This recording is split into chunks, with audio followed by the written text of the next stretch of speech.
Effectivement, Edwige, après la présentation des personnes hier, place aujourd'hui au lieu. Une présentation très méticuleuse qui a commencé avec les diffusions d'un film réalisé à base de cartes sur lesquelles on a pu voir l'avancée progressive de l'eau au cours de cette fameuse nuit du 27 au 28 février 2010. Imaginez 1 200 000 mètres cubes d'eau qui se sont déversés sur cette commune en à peine quelques heures. Place ensuite au premier spécialiste de ce procès Xynthia, Thierry Sozo, un enseignant-chercheur de l'université de Poitiers, une personne citée par la VIF. Intervention de géohistoire, si l'on peut dire, puisqu'elle a permis de revenir sur la création puis le développement même de la Faute-sur-Mer, une commune dont rien n'émergeait de l'océan. En 1720, la première ferme recensée date de la fin du XVIIIe siècle. Alors je vous passe les détails, mais la Faute à l'origine c'était une terre principalement agricole avec des pâturages dans les zones inondables et des habitations dans les zones plus surélevées jusqu'à l'avènement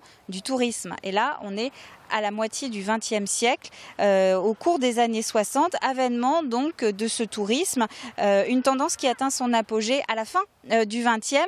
Imaginez entre 90 et 2000, 450 maisons ont été construites sur la Faute. Ça s'est fait de façon totalement libre, j'ai envie de dire, avec la seule contrainte était la contrainte financière. Vous pouvez acheter la parcelle ou vous ne pouvez pas. Vous pouvez faire bâtir ou pas.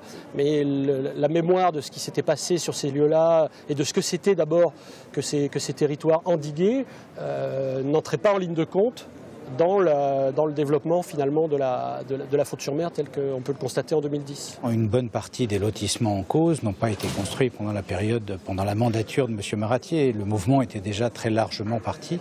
Et donc, et puis, il a eu lieu sur toute la Vendée, qui a connu un développement touristique très important, favorisé par les élus, favorisé par l'État. Donc voilà, c'est ce que nous allons expliquer au tribunal en défense de M. Maratier.